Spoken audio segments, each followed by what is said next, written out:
So good evening, everyone. Thank you for attending tonight's meeting regarding the California High-Speed Rail program here in Santa Fe Springs and for the entire Los Angeles to Anaheim section of the High-Speed Rail program. Welcome to those of you in attendance here in the room tonight, and to those of you online, welcome as well. We will be providing you information on this particular segment of the California High-Speed Rail system, which is statewide, here between Los Angeles and Anaheim. We have lots of information for you to review, to receive an update on the program, and then to also to know where we're going next with the program. Tonight's information will be recorded and available to everyone who may not be able to attend or be online right at this moment through the authority's website, as well as all the information that's in the room and in your handout. I would like to make reference to your handout. You have a map that is inside the handout that is a very good guide for you to use while you are viewing the presentation tonight. It's also in the presentation, so you'll see it, but it's a good reference so that you know where we are today and the different points along the rail line that are important for you to know as we walk you through the presentation. If you have any questions, we will be asking you to complete your yellow speaker comment card, or for those of you online, if you can just chat us your question. We will be taking questions and providing answers at the end of our presentation. So we have staff in the room who will collect your yellow cards if you have any questions that occur to you during the presentation, and then we'll be taking those questions one by one and answering those with our panel here today. So with that, I would like to introduce to you our panel who will be walking you through the presentation and available to you to answer any questions that you may have. Starting our presentation will be Michelle Boehm. She is our Regional Director of the California High-Speed Rail Program here in Southern California. She's responsible for the program entirely between Bakersfield and San Diego. Next is Melissa de la Peña. She is the project manager for the Los Angeles to Anaheim section of the Southern California program, and she will be reviewing with you the specifics about what we're proposing here and for the LA to Anaheim section. Ali Mir is one of our environmental planners and will be reviewing with you the very important information that we need to comply with environmental law, both at the state and the federal level. He'll walk you through that. And also available to answer questions is Jerry Romana. He's one of our program engineers and can answer any questions regarding the engineering or design aspects of the project. And with that, I'd like to introduce to you Michelle Boehm to begin our presentation. Thank you, Genevieve. And I know our friends online can't see, but I would like to ask the audience, can you raise your hand if you have never been to a presentation on high-speed rail before? This is the first time that you've heard about the high-speed rail program. Okay, thank you very much. So for those of you online and those of you in the audience, we'll spend a little bit more time in the introductory sections of this, so please be patient with us because we did have several folks here who have never been to a high-speed rail presentation before. And again, I want to thank you all for coming to the presentation tonight or joining us online. It is invaluable to us as we are trying to identify the best way to build this project for this project section from Los Angeles Union Station to Anaheim, that we are able to have conversations with the public about what we're planning. That's how we learn what's important to you, the character of your community that's important to you, and it really does help us to develop a better project over time. So again, thank you for taking some time out of your busy day to join us tonight. We hope that you learned something, and we look forward to talking with you at the end of the program. On this slide, you can see our agenda. We're going to, again, give you some introductory information about the high-speed rail program, talk a little bit about our public engagement process, and then we will talk to you specifically about the Los Angeles to Anaheim Project Section, which is the key reason we are here tonight. A high-speed rail program is a big program. Obviously, it spans the entire state, but we're really here to dig into the Los Angeles to Anaheim Project Section, talk to you about components of that section, and specifically the environmental process that we're engaged in today and the next steps to the completion of the environmental documentation process. we recently our board recently passed a motion that assigned due dates, essentially, to all of our project sections in our Phase 1 system.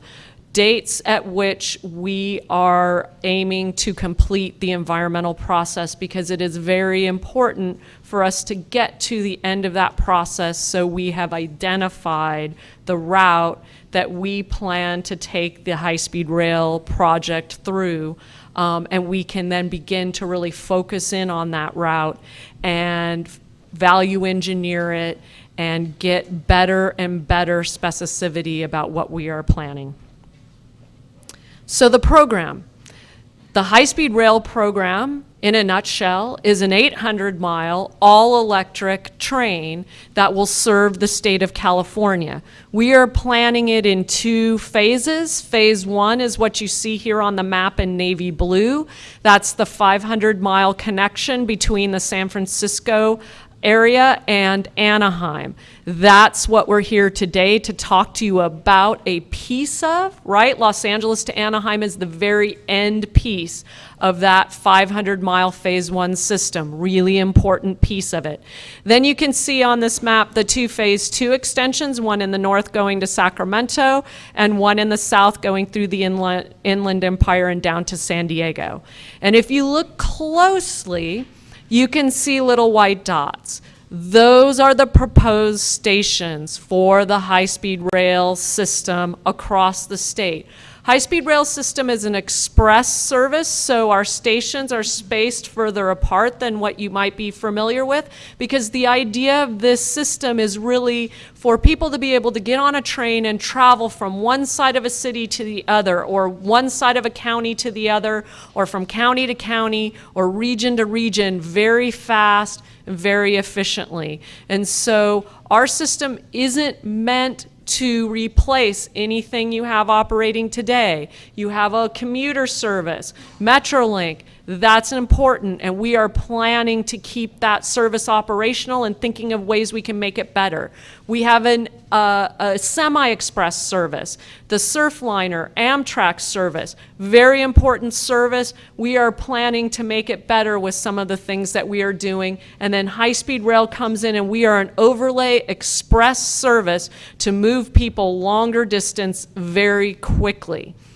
One other thing that I'd like to point out to you on this map is that if you in your mind's eye could think of a map that was red everywhere we had the densest population, where the most people in the state were living, you had a map of the state of California, and all of the areas that were the densest, where we had the highest population, were bright red.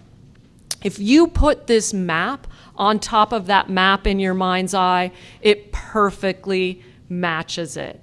This is a train system, an express train system, put together to connect the largest number of the state of California's population together with fast, seamless connections. Sometimes down here in the Los Angeles area, we forget that cities like Bakersfield and Fresno are among the top 10 cities by population in the state of California. So this system is meant to connect to them and then connect to the other mega region in the state, Northern California, with fast, efficient service, right? So now you have all kinds of options about how you move around the state. And I can't stress enough that this is a renewable energy-based transportation system. This is an electric train. So we're beginning to make that conversion of our transportation sector, right, from fossil fuels to renewables by putting in a major north-south corridor connection that is renewable energy-based. And so we put together priorities for how we're advancing the project, because it is a total of 800 miles. Phase 1 is a total of 500 miles, and it takes a while to make that happen. So we start to break it up into smaller goals so that we can show progress. Our top goal in 2018 in the business plan is to get a train running as soon as possible.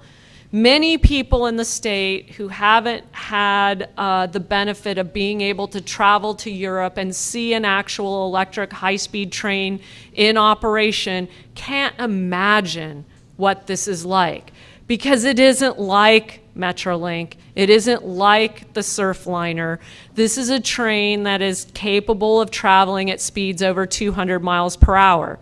Here in the Los Angeles to Anaheim section, it's not going to travel quite that fast in the shared urban corridor, but think about it like this. This is a Formula One race car that operates on electricity that you and several hundred of your best friends could all get on a trip and enjoy the state of California on. These are high performance trains. The ride on these trains is much smoother, it's different. Electric engines are quieter, so it's all very different. So the most important thing we can do is we can get some of these trains in California, we can start running them so people can see what that's like. That's the top goal. The second goal is to make sure that we finish that 500 miles. We want a train running from Anaheim to San Francisco every day, regular service in 2033. Seems like a long time, but that's 500 miles, and so we need to start working towards it. The very first and most important step towards that is the delivery of the route selection. This environmental documentation process that we're engaged in today, the outcome of it is that we will have selected the route the train will travel on for each of the project sections that make up the San Francisco to Anaheim project. Here today, we're going to talk to you about that route for Los Angeles to Anaheim. We have been out in the last couple of weeks talking to people for Bakersfield to Palmdale, talking to people for Burbank to LA area, and at the end of this month, we'll be talking to people about the Palmdale to Burbank project. So by the end of September, we will have been out and been talking to people about the routes that we have looked at and the route we think best balances all of the things we need to think about and should be identified and move forward as the preferred alternative. So we're doing that, and at the same time, we understand we need to show progress even more concretely than that. And so there's money available in Southern California. It's a total of $500 million that needs to be matched. So we are working with our local partners to invest $1 billion in projects that accommodate high-speed rail, projects built so the train can travel under the bridge, right? Or so that track could be used by the high-speed rail train someday. But when it gets built, if we can finish it sooner, the Metrolink trains can use it, and the Surfliner trains can use it, and so it helps them deliver better service immediately, because that's the way to kind of get from where we are today from here to there. One of those really important projects is the Rosecrans-Marquardt grade separation project, which is actually here in Santa Fe Springs. That project sits on top of a gap in the 3 main line system that is operating through this rail corridor today. By committing to build that grade separation, we are able to get permission from the regulatory body that tells you whether or not you can add a third track across a at-grade highway crossing to complete that third track. When that third track gets completed, sometime next year, Metrolink will immediately be able to run 30 more trains. Metrolink and LOSSAN will immediately be able to run about 30 more trains through that corridor to offer better service. So you can get trains at more convenient times, and also get trains more reliably by having that third track opened up. So that's significant. Then the next project is a very big project. It will happen at Los Angeles Union Station.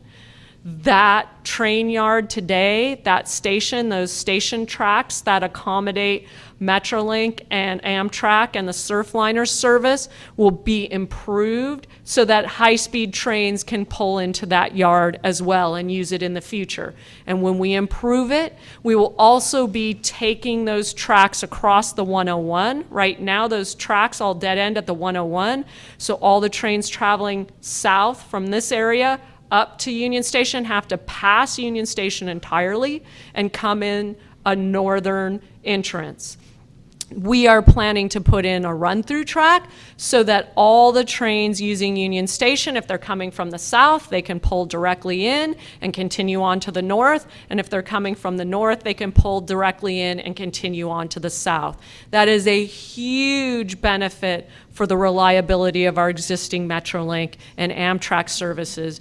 And they are very, very eager to have that improvement so that they can offer people, again, more trains, more service, but more reliable trains, right? So they're not late, and better offerings, right? So that they are more evenly spaced. You don't have one train and 2 hours later you have the next train. It's like you have a train every 30 minutes so that you can reliably use the transit system. So one of the big questions we also get about the project is, what's going on? Is this high-speed rail thing? What's going on with it? Well, it's being constructed today. If we weren't constructing it today, we wouldn't be able to meet these timelines in the future because it does take a long time to build. So in the middle of the Central Valley, in the Fresno area and south down towards Bakersfield and a little bit north, we have 21 active construction sites where we're building the bridges, the berms, the trenches for the high-speed rail project, and we're moving the roads that cross that up over or down under it so that there will be no at-grade crossing of active rail lines in that area. And that is basically a very big and complex construction site right now. If you guys are interested, you could go drive up the I-5 and take the 99 bypass and go up to Yosemite. And on your way to Yosemite, as you drove through Fresno, if you looked over to your right, you would see the high-speed rail project under construction. There is a very large viaduct there being constructed today. But our project has a different character in different parts of the state, and so we want to be very clear about that. In some parts of the state, like Fresno, and in fact in Southern California, everywhere north of Burbank, we are building a pure 200-mile-per-hour sealed high-speed rail corridor. When you get to that location going north, up until the Gilroy-San Jose area, you are on a pure 200-mile-per-hour high-speed train. When we get to the very end up in San Francisco area and the very end down here in Southern California, we are going to bring high-speed service into operation within the existing rail corridor. We are planning a shared urban rail corridor. We have operators today that will continue to operate in that corridor, and the plans we have today for that corridor basically allow them to meet future goals for growth and to serve their mission. So that is what we've been at down here, and the reason that we've been at that is because that corridor exists today. That railroad right-of-way today is being used as a railroad right-of-way. It exists and it is wide enough for us to add an additional track into in this particular location so that we would have 4 mainline tracks without expanding outside of that existing rail corridor. So it really minimizes the impacts of our project. I want to be clear, they don't go away. And we'll talk to you about some of those features, particularly where the impacts still exist. And in some areas of the corridor, it's not quite wide enough. But the idea is to bring high-speed rail service into that corridor and modernize that corridor. Railroads have been serving Southern California for a long time.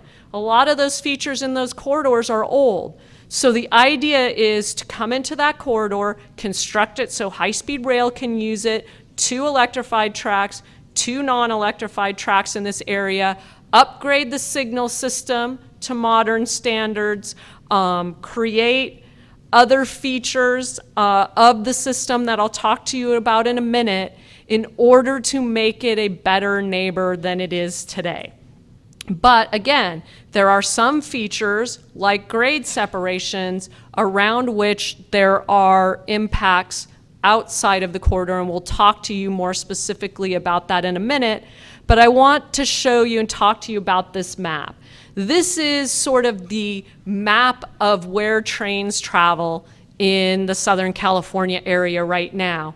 And if you look up at the top of it, you can see kind of 3 light blue lines coming in. That's the pure high-speed rail system coming in. Those are the 3 alternatives we're studying for Palmdale to Burbank right now. And then you can see when it gets to that junction point, you don't see the blue line anymore. That's because high-speed rail is joining the urban corridor. We're all in that corridor together. But you can see that that's in the middle of a passenger rail corridor that goes from San Diego all the way up to San Luis Obispo. That's the LOSSAN corridor, our surf liner. That's the line to your left, the furthest to your left. And then you can also see the freight corridor. You can see that red line coming out and going up towards the top of the map on the right. That's our freight corridor. That's where those goods coming in and out of the port of Los Angeles and Long Beach are moving out across the country. And then all of that comes together in this shared rail corridor. So our plan is to modernize that corridor so that freight service is more efficient. Let's get those trains out of that corridor faster, right? So they're not parked behind people's houses, just idling, right? I'm sure nobody here knows what I'm talking about. Let's get them out. If that train has goods that needs to go across the country, let's get it out of this basin and get it moving there as quickly as possible. So that's what we've been working on, and we've been working in partnership with the freight operator, with the other passenger operators to figure out how do we make this work better. But in terms of specifically modernizing the corridor, here are some things you should expect when we begin to build our project. That corridor will have a consistent system of protection around the outside of it. It will be fenced, and it will be fenced with sensors, basically, so that people can't wander across the corridor anywhere and get struck by a train. That shouldn't be happening in the 21st century, and we will be putting in this system with those sensors, so if they're really adamant about getting in the corridor and they try to crawl over the fence, we will know that they are doing that. We'll be able to shut down the trains again and take care of that. Positive train control, it's already operating in that corridor right now. That's the electronic system that makes sure all trains know where all other trains are going to be. That system will continue to be operational, and high-speed rail will join as part of that system, because trains shouldn't run into other trains in the 21st century. This technology prevents that from happening. And also an earthquake early warning system. This is operational in Japan today. It basically senses the first wave of the earthquake, and it slows all the trains down so that when an earthquake happens, people maybe get a few bumps and bruises, but there aren't catastrophic injuries. That works in Japan today, and that's prevented catastrophic injuries or deaths based on seismic events on their trains, and so we want to bring that to the United States as well with our project. So I've talked a little bit about the size of the project and what we're thinking about. It's really difficult to do this. And so we've created this, and those of you who've been to meetings have seen this graphic before, to try to explain to people what we try to achieve, which is striking the right balance of the aspects that we need to look at to make a successful project. The first circle there, project objectives, those are the things that we need to do in order to deliver our project. We have to build a safe train, has to be able to travel between the stations as fast as our statute mandates. We have to put stations in locations where we can get the most riders. Things like that fall into the project objectives. Those are the things we are trying to achieve in order to build the project that we have been chartered to build. The next circle over at the bottom, the environmental resources, in the state of California, those are very important to us. Our wildlands, right? Our plants, our animals. Now we're in an urban corridor here, so you might be thinking to yourself, maybe not as many, but don't poo-poo that. We still have river crossings here, right? So we still have water crossings that we're doing and some other things as well. So that is an important balance, other component of the balance. And finally, the communities. This train travels through many communities in the state of California. We need to understand the character of that community and find ways to build the train so that that community can maintain that character and in fact grow stronger into the future. And striking that balance between the three things is what we try to do. I will tell you though, it isn't a perfect balance. That balanced point in the middle doesn't mean that the project is perfect on project objectives or perfect on environmental resources or perfect on the community. It means we've brought all those things together to try to find the best way to do a bunch of things that don't necessarily fit in the same bucket at the same time and get a good outcome. So we will continue to talk to you about that through this presentation, that balancing act. In order to understand the communities, of course, we go out and we meet with communities. We have meetings like this where we are making presentations. We have smaller working group meetings. We go out and meet with property owners one-on-one because our goal during this environmental process is to describe the project that we will be building, describe the impacts of the project, and have a conversation with everybody about what those impacts are. It doesn't mean we are able to avoid all the impacts, but if we can avoid an impact, I gotta tell you, we are going to avoid it. And the way that we understand your community and what's important to avoid is by having meetings like this. So, what is the Los Angeles to Anaheim Project Section? This project section is approximately 30 miles. We have identified 4 stations or stops along this line. So we have a station at each end. Every project station has a station at each end. So we have Los Angeles Union Station to the north and ARTIC to the south. This is kind of cool here in Southern California. This is the one place where both of those stations are already built, right? So we actually have the endpoints, the bookends for our Los Angeles to Anaheim section already.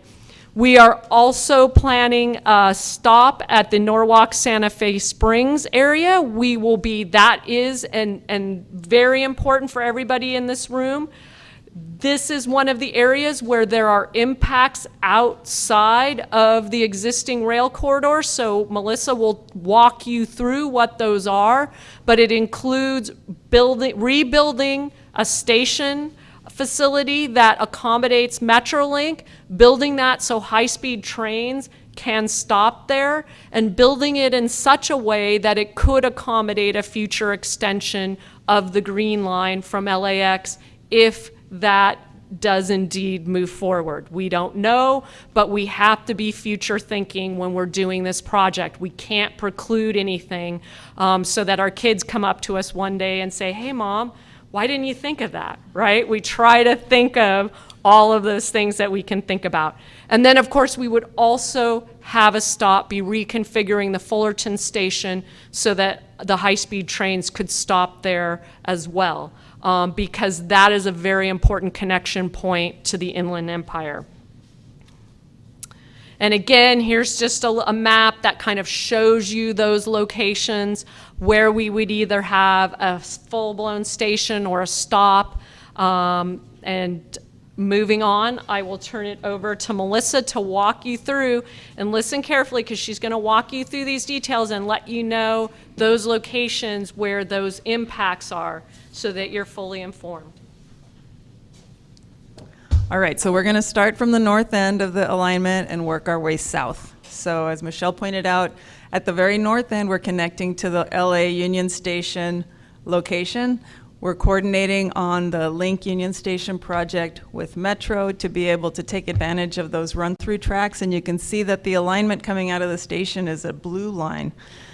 Just to familiarize you with the color coding on these maps, the blue means we're on a structure or bridge section. Where it's green, it's a surface alignment at grade with the existing alignment. And then you'll see purple where we're underground in a trench. So from the LA to Vernon section, we are mostly at grade. We are also incorporating the electrified tracks along the west bank of the LA River, where the green line is showed there. So that's where the electrified tracks will be placed. And then it'll travel down to the Redondo Junction Bridge, which is that curved bridge on the bottom of the map in Vernon. The Malabar Yard inset is an improvement that will connect the existing corridor to an existing yard, which is Malabar, so that it will facilitate operations of the existing yards further east and south from here, and be able to accommodate traffic during construction and be able to have an offset location for traffic along the corridor and make sure that we're moving smoothly. From Vernon Commerce area to Montebello, this is the map on the bottom here, we're adding a mainline track and having that two electrified, two non-electrified tracks that Michelle was referring to in her covering. The existing tracks are going to be realigned to accommodate high-speed rail.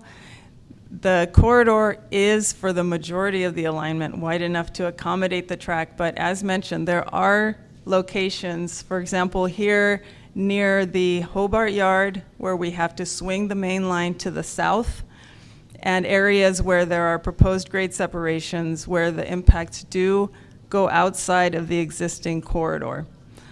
One thing to note on this part of the alignment, there's a section where the mainline tracks are elevated near the Commerce Yard to facilitate operation between the two yards, and again, keep the corridor clear for passenger and freight traffic. Another thing to note is the existing Metrolink Commerce station is currently proposed to be relocated slightly to the south, kind of right at the border of where Montebello and Commerce is. So you can see that on this map as well.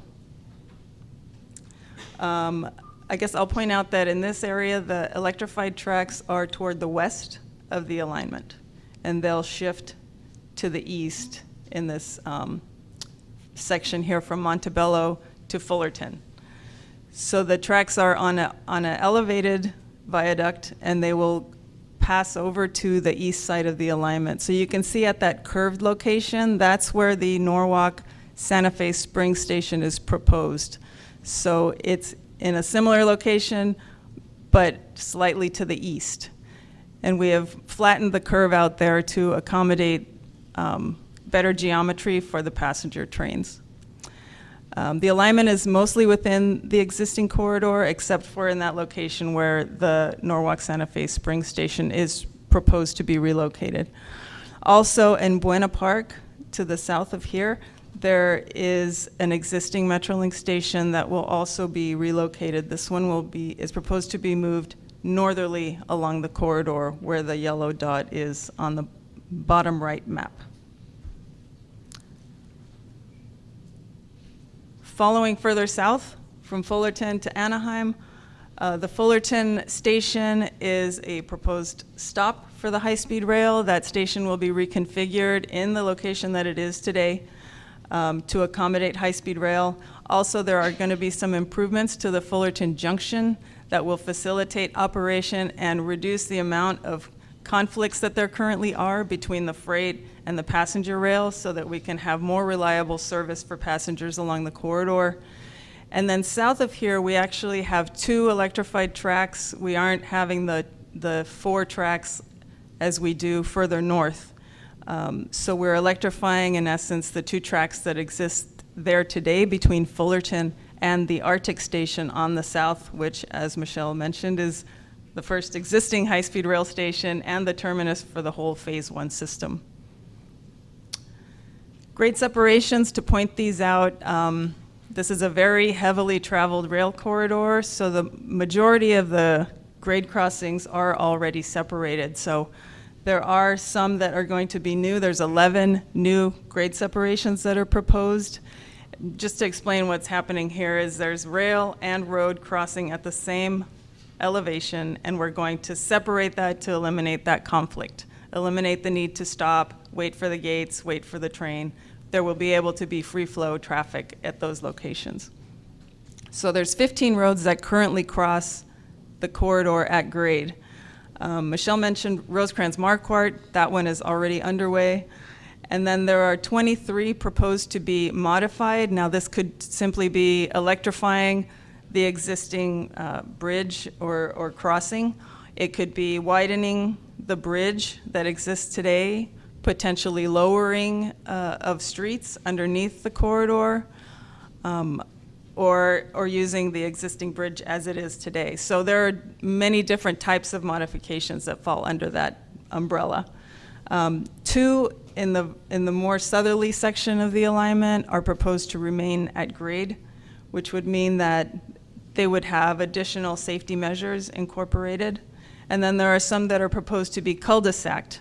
So these are places where the street traffic will not cross, but potentially we can have pedestrian bike crossings at those locations instead.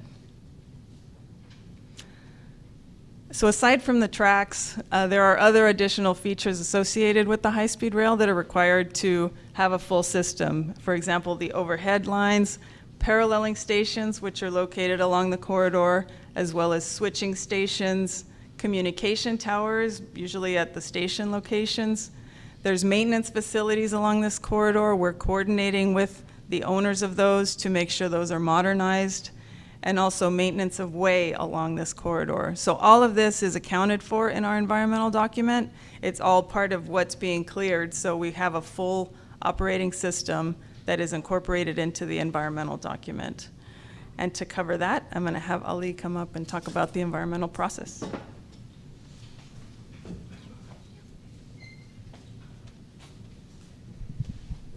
Good evening. Sorry, I'm a little shorter here. So this looks like a long process, but my commitment to you is that I'll make this simple and easy to understand. Scoping is the initiation of the environmental process, and that has occurred for this project section. It's an opportunity for members of the general public and public agencies to provide input on what environmental issues they think should be addressed in the environmental document. Basically, the result was everything, and we'll go through the full list of all of the environmental topics that will be evaluated under the current study that's taking place. After that, we developed route concepts, which is a combination of a planning and engineering exercise to look at how to connect high-speed rail service from Los Angeles to Anaheim, and as Michelle and Melissa mentioned, primarily within the existing shared railroad corridor. Throughout this entire process, there's public engagement with stakeholders and local jurisdictions to help refine the routes and then do enough engineering to define the proposed project to do environmental evaluation. The next step in the process is that there will be a staff-recommended state-preferred alternative going to the California High-Speed Rail Authority Board in the month of November. And what that basically says is based on the scoping, the route concepts, the refinements, and the engineering that's been conducted, including all of the public and stakeholder engagement, this is the project that staff believes is the best project to be environmentally evaluated. And that project is the one that has been previewed today. Based on that adoption of the state preferred alternative, the board takes action, and that preferred alternative is what is environmentally evaluated and cleared in a joint California Environmental Quality Act, National Environmental Policy Act document, which is an EIR, Environmental Impact Report, EIS, Environmental Impact Statement. Basically, NEPA is the federal standard for environmental evaluation, and we are going to comply with the federal standards because this project is eligible for federal funding. And then the state equivalent is CEQA, the California Environmental Quality Act. The next phase of the project is taking all of the environmental topics that I'll talk in the next slide, putting it into a draft environmental impact report and environmental impact statement, releasing it to the public and to public agencies. Everyone will have an opportunity to review that document and write detailed comments on it. Now, if you write a 10-page comment letter, I won't write one response to that. If you had 100 comments in a 10-page comment letter, I have to respond to each individual comment in that comment letter, and that will be published in the final EIR, EIS, and you'll have an opportunity to review those responses to ensure that your comments were adequately responded to. At that point, that final environmental document that includes the draft findings, all of the comments received, the responses to those comments, goes back to the board for final review and approval. It is not until that point that the board action to approve the EIR, EIS, that the project itself is approved. So we are currently in a planning and environmental phase. There are still multiple opportunities for input for members of the general public, community groups, and stakeholders to weigh in on the project and the potential environmental effects of that project. That's odd. These are the environmental topics that are required by the California Environmental Quality Act and the National Environmental Policy Act for inclusion, and are the topics that members of the general public and public agencies had requested be included in the EIR, EIS document. And I was trying to explain this to a friend recently who doesn't understand what I do, and I think the best way to explain this is that when we use the word environmental, people think about trees and plants and animals only. And that is definitely a part of the document. But this is also about the things that you see, the things that you hear, the things that you feel in terms of vibration, the things that you might smell in terms of air quality, and the experience that the community would have, including environmental justice. So if there are communities that are disproportionately minority or low income, that is a part of the environmental evaluation. So it's not just, and I hate this term because people use it for me all the time, bugs and bunnies. It's also about people, and it's about what people experience and what communities experience. And this is really the tool that all public agencies use to disclose those potential impacts. And those impacts are evaluated not only for operation of the project, but also temporary effects associated with the construction of the proposed project. So it's not just what will I hear when the train is going by, it's about what will I hear when you're doing construction as well. So each of these environmental topics are broken out into two ways: construction-related effects that are temporary and operational effects that could happen long-term.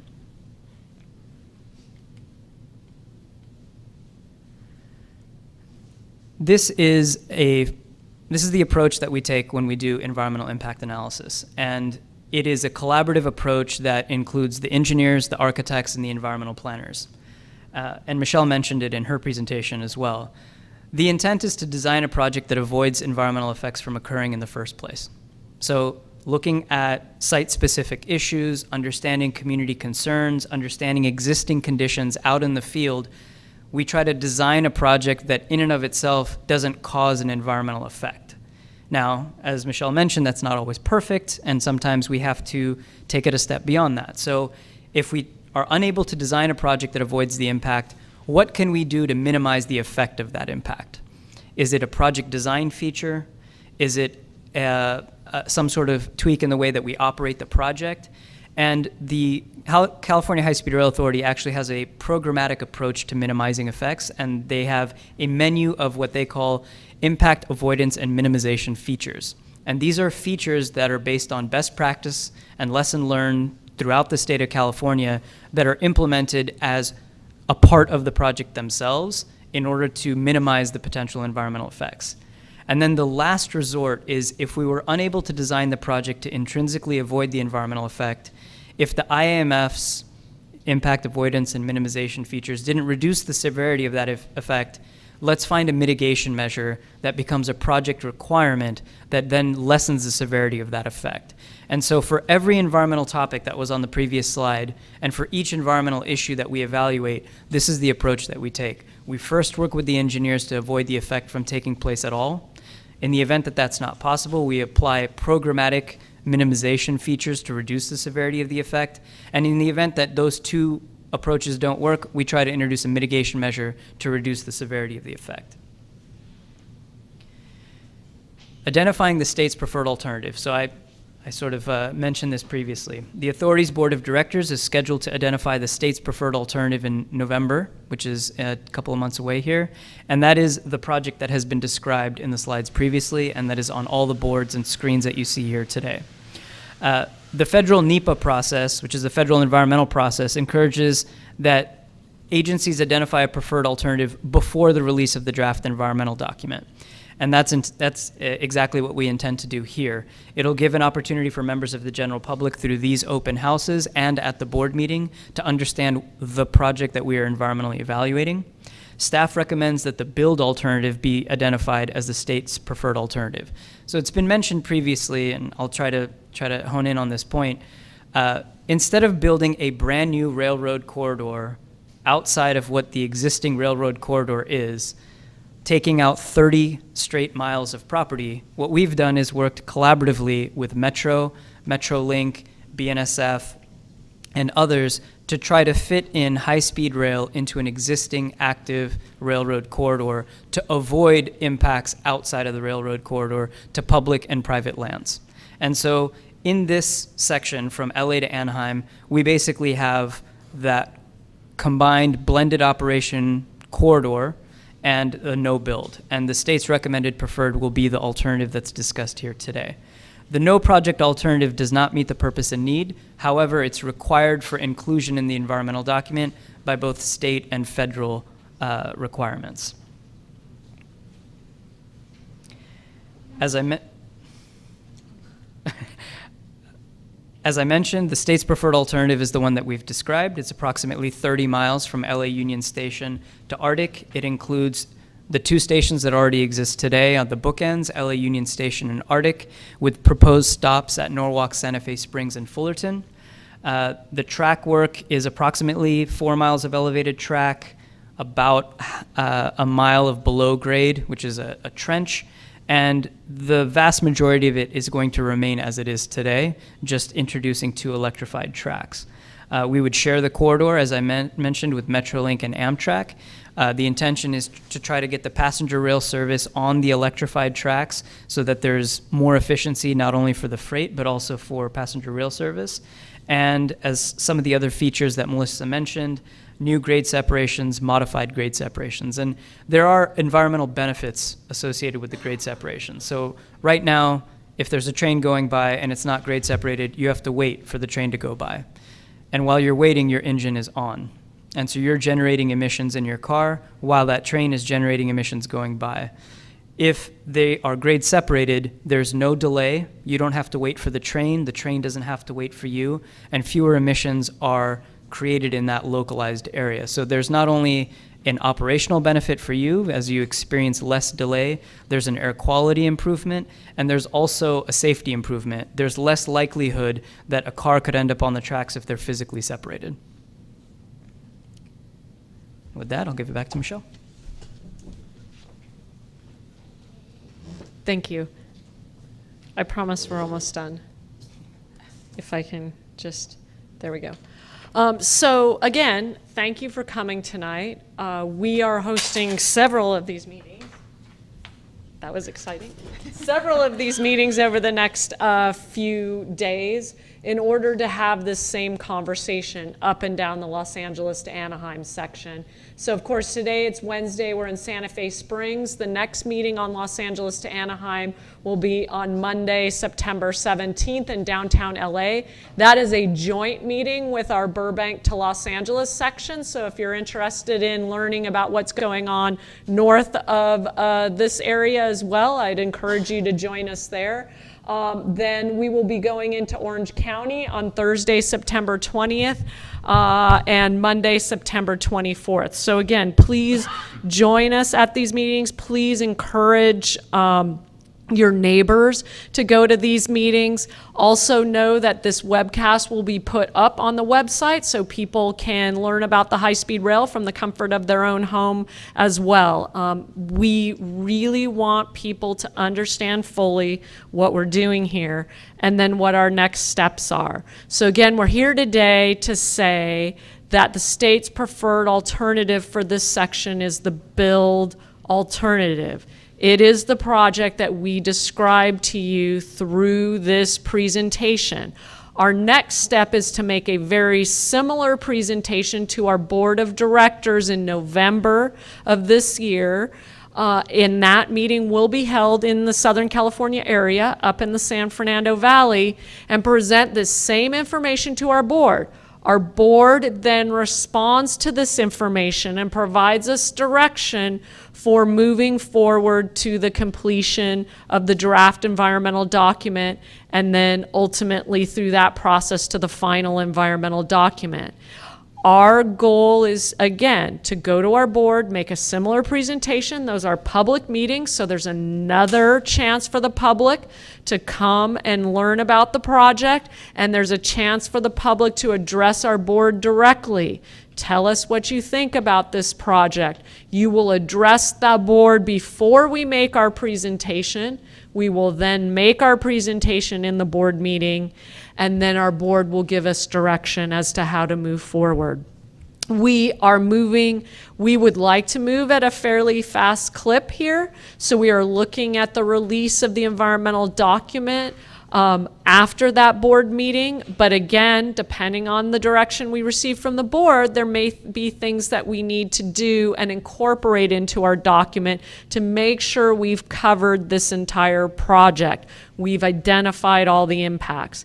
And then moving on from that, we prepare and release a draft environmental document. We go through a hearing process. We then come and as Ali described, we address the comments that we received during that process, ultimately leading up to the release of a final environmental document. So I thank you very much. We had folks with comment cards circulating, so if you have a comment, please let us know. We are also able to take comments from our online audience as well. So we will now take a few minutes to answer a few questions.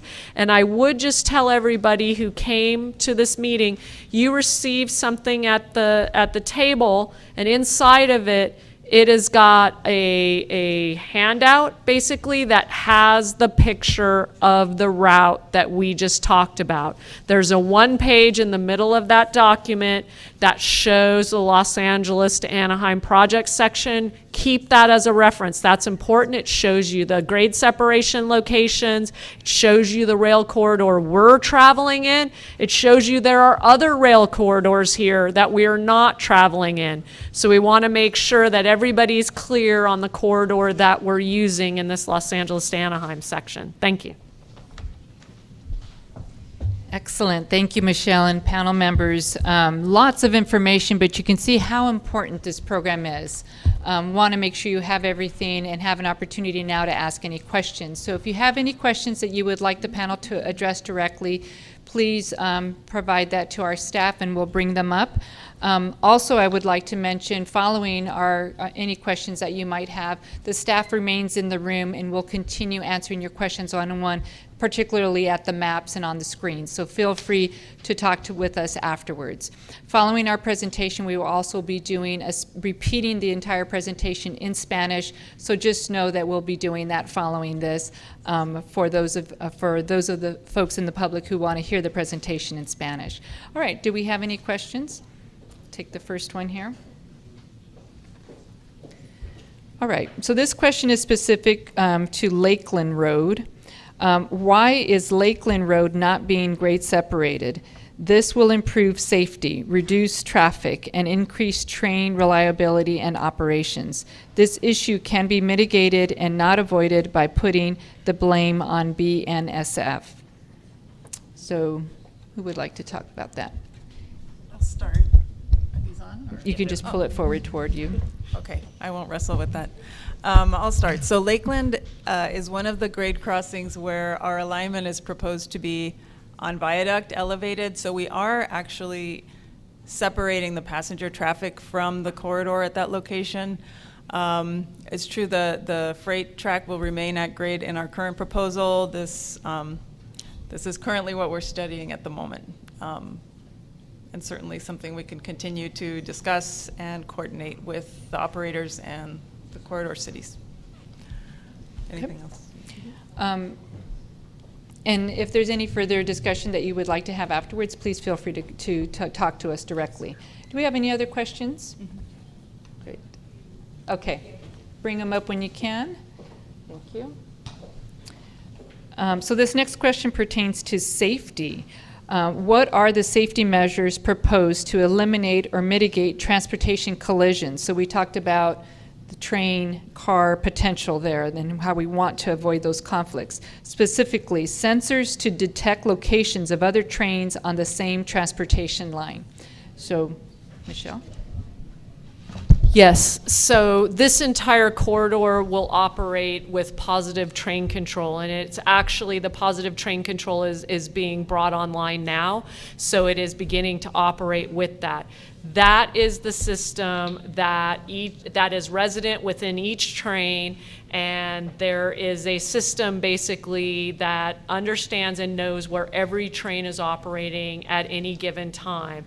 And if a train goes through a red signal, if a train is traveling too fast, if there's anything going on with the trains that indicate that one train might run into another train, an alarm is set out, and if there is no response, it has the ability to slow the train down or stop the train to avoid the collision. We all see in the news over the course of time, right, train collisions happening. And some of the ones that I can think of in my mind that have happened in the last couple of years, all of those locations were not operating with positive train control. Where the train derailed just recently up in Seattle, that thing on the internet with that train in Spain, right, that came off the line. On the East Coast where the train came in and went through the station. All of those locations are operating without positive train control. This is preventable. And in the 21st century, we need to prevent it, and that's why it's pretty cool to be here in Southern California. Our operators today realize that, and they are implementing it today so that your Metrolink lines and your Amtrak lines are operating safer than they ever have. We will make sure that that is the most modern system possible when high-speed rail comes in, that it is also connected to an earthquake early warning system, as we talked about, so that we don't have those kinds of accidents. There's no reason to be having them. This is definitely a popular topic, the idea of safety and separating trains from cars. There's a couple more questions about grade separations and how we will be handling them. The next question is, what is the difference between elevated and grade separation? So maybe just describe that a little bit more. What sections will be elevated? And if you'd like, we can reference the map again, and I can pull it back up on the screen. Yeah, so if you want to take a look at your map, so the next thing, so all of the trains operate safely, positive train control. We also seal the corridor, right? And by sealing the corridor, we mean we put those fences up, we talked about those fences, and we grade separate it so that with the exception of the one partial condition that was brought up earlier, essentially the road does not cross the rail, right? We have no place where you're driving your car and you go bump, bump, bump over the railroad, right? You either travel on a bridge over the top of the railroad, you go under the railroad, or the railroad goes over the road or under the road. They're all grade separated, so cars and trains don't cross at the same level. they don't run into each other anymore. And then I'll let Melissa talk to you a little bit about those locations. There are several locations here in Santa Fe Springs, and it's important because those are locations where there are impacts. When you build those grade separations, they do go outside of the corridor and they do have some right-of-way impacts. That's the trade-off there for that safety that you get in the future. So I'll start with the grade seps that are within Santa Fe Springs, which are Pioneer and Norwalk Los Nietos. So those are the proposed ones, as well as Rosecrans Marquardt, of course, which is moving ahead of these in the plan. On the map that you see right now, just to clarify, somebody asked about elevated versus grade separated. So there are parts of the corridor that are proposed to be elevated within the rail corridor, just to eliminate conflicts within the rail corridor itself, not necessarily with the road. So that was the sections I was referring to in Commerce, which is the second blue section as you go down the corridor from the north. So there was the first initial bridge on a curve, and then the next section in Commerce is an elevated section. So that's different than the grade separations that Michelle was discussing. So those are places where the road and the rail are separated. Thank you, Melissa. Next question has to do with sound walls or walls at Riviera and Pioneer Boulevard. Can you put a wall up prior to construction, because we already have freeways and tracks? It's also dangerous. How will you make it safe? I'll hand this off to Ali, but just to understand, we do look at noise up and down the corridor. There's a noise study that's part of the environmental document, and we do account for space for sound walls along the full corridor in the case that the studies do determine that we do need to implement a sound wall. So noise is looked at two ways: temporary construction effects and long-term operational effects. Local jurisdictions have very strict and clear standards for what is tolerable noise during project construction, and local jurisdictions issue permits for construction. And so for temporary construction effects, if there's noise buffers or noise standards that would need to be adhered to in order to meet local jurisdictional standards, they would be. In terms of operational noise, as Melissa mentioned, we are still conducting the noise analyses, and for places where we couldn't avoid an impact or introduce a minimization feature, we will be providing a menu of approaches to mitigate noise. That can be anything from a noise wall to reduced operating speeds, and all of those will be on the table. They are geographically specific. There will not be one mitigation measure for all 30 miles. It has to do with proximity to sensitive receptors. Sensitive receptors is a jargony term that basically means houses, schools, parks, senior centers, and the full noise impact report will be included as an appendix to the EIR-EIS. In addition to that, a more reader-friendly chapter that's intended for anyone to be able to understand and read will be provided. And in that, we will designate where noise walls may be required.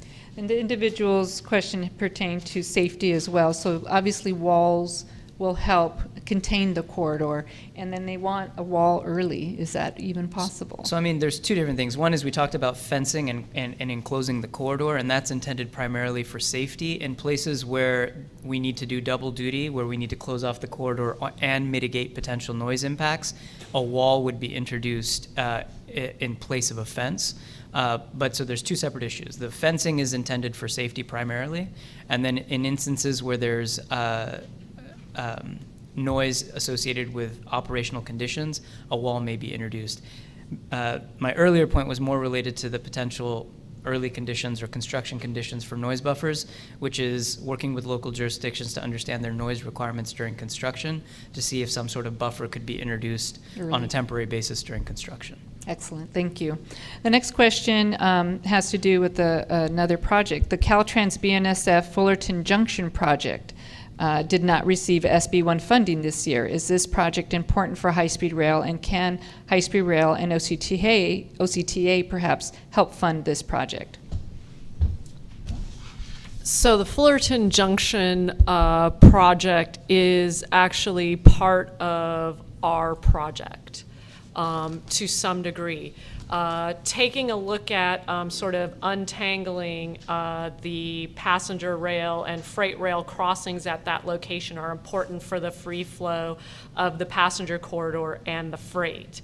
And so parts of that project will be environmentally cleared with our project, because as we're looking at using this shared use corridor, we're basically looking at all the bits and pieces that are needed.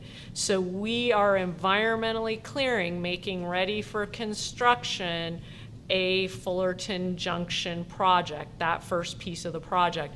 We continue to work as a group with other local operators to seek funding. While there was not funding through one of the grant programs, there has been some funding awarded to Metro through the TIRCP Cap and Trade program, and some of those monies have been identified to potentially be invested in the Fullerton Junction project. So just because they weren't successful on the first round or the first thing that they thought about doesn't mean that we aren't moving forward as a region to figure out how to get that project completed. So we are working on it. Excellent. Now we have a question from one of our participants online. What's the estimated construction completion dates and operational dates for the project? So we are planning to operate, first we said, we talked about at the beginning, really important that we get trains here operating. That first section, which we wouldn't see down here, but would go from Bakersfield, the Central Valley to the Silicon Valley, would be operational in about 10 years. And then we would be completing out all the way down to Anaheim and all the way up to San Francisco by 2033. So we do have to wait a little bit. It's not a Christmas Day thing where we just, get to wake up in the morning and have the project here. But we are working really, really hard. And we are working hard by doing some of those early projects that we talked about, because we will build the project here differently. The project here will be built like a puzzle. The project north of Burbank will be built mile by mile by mile. But here we're going to go and we're going to start building pieces of it. The Rosecrans-Marquardt grade separation, Link Us, Fullerton Junction, Commerce, etc., building our way towards a project. And so each piece that we can get funding for, it makes the operations of the existing services better, and we can start to look for smaller amounts of money to make a successful contribution. So we're trying to do it in the smartest way possible, and we're a little bit excited because we're throwing some parties here in Southern California over the next decade, right? We're throwing a Super Bowl, we're throwing a World Cup, and we're throwing an Olympics. And this rail corridor will be vital for mobility during those events. So we're hopeful that if we make this ready with good ideas, that we will be able to get this done. And if we're able, we will operate electric trains here as soon as we can. Well, speaking as soon as we can, our final question has to do with speed. How fast will the train be going on this corridor? So as Michelle mentioned, it's not going to be going the 220 miles an hour as it does in parts north, because we're using the existing geometry in this southern location. And the corridor currently operates at about 79 miles an hour. So we're definitely closer to 100, maybe between 90 and 100 in this corridor. This is to be determined depending on the other operating speeds. And the other passenger rail will be traveling at the same speed as a high-speed rail throughout this corridor, since we'll all be traveling on the same shared corridor. Excellent. As you can tell, a lot of time and effort is being placed on safety for this corridor and doing the planning right with all of our partners, including yourselves. Thank you so much for participating today and showing your interest and remaining informed on what is a most significant transportation program here in the state of California and right here in our community. So please continue staying involved with us. We have our contact information on the screen, and you have it in your materials. You'll continue to remain notified of our meetings and our next steps as we move forward. So thank you so much for your participation here today and online. Thank you.